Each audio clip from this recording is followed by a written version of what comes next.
હજુ પણ અમદાવાદમાં કેટલાક દેરાસર આખો દિવસ ખુલ્લા હોય છે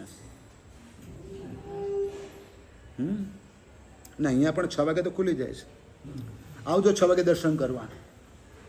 પર્સનલ એપોઇન્ટમેન્ટ આપે છે વાસુપતિ સ્વામી દાદા. હા, તમારી બધું સાંભળશે. અત્યારે નહીં સાંભળે, બહુ બિઝી છે, પણ આજે સાંભળે.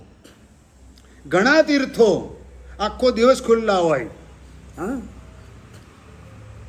આદિશ્વર દાદા પાસે પાલિતાના શત્રુંજ્ય ગિરિરાજ પર જવું હોય ને તો સાંજે 5 વાગે જવાનું. જ્યારે આંગી ચડતી હોય ને ત્યારે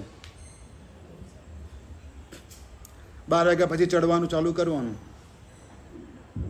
1 વાગ્યા પછી વાપરી કરીને,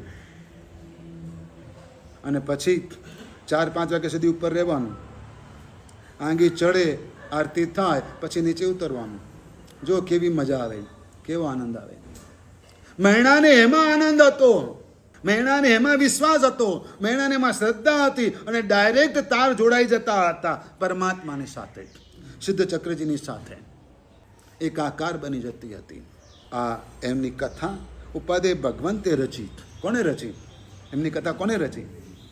વિનયજી મહારાજ અને યશોવિજયજી મહારાજે રચી. શકલચંદ્રજી મહારાજ કૌશિકમાં રહીને સત્રવિધિ પૂજાની રચના કરે. એ ગાવ તો ખરા? નહીં, એ નહીં સાહેબ, આપણે આત્મારામજીની ભણાવીએ. હા, કઈ ભણાવવાની પૂજા?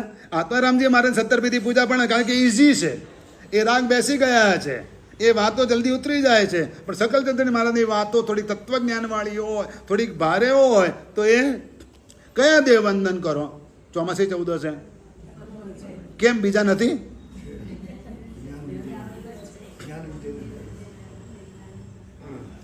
કેમ? શું બોલો બોલો? ચોપડીમાં છાપ્યા છે, શું કરવા? ઘણું છે, પણ ફાવી ગયા. શું કહે છે? જામી ગયા. આ બેસી ગયું છે બરાબર, એટલે આ જ ચાલે છે. 3 ચોમાસી 14 છે, દર વખતે અલગ અલગ કરો ને,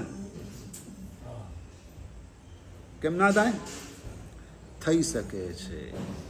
કરવા હોય તો એમાં કોઈ બાદ નથી. સ્નાત્ર પૂજા કેટલી છે? એક જ છે. પણ આપણે કઈ ભણાવીએ? માત્ર વીરવીજી મહારાજને જ ભણાવીએ. કેમ? તો કે બેસી ગઈ છે, કે અમદાવાદના તો અમારા હતા, એટલે અમારા ગામના. બધા એ જ ભણાવે. હા, આખી દુનિયામાં એ જ ભણાવે બધે.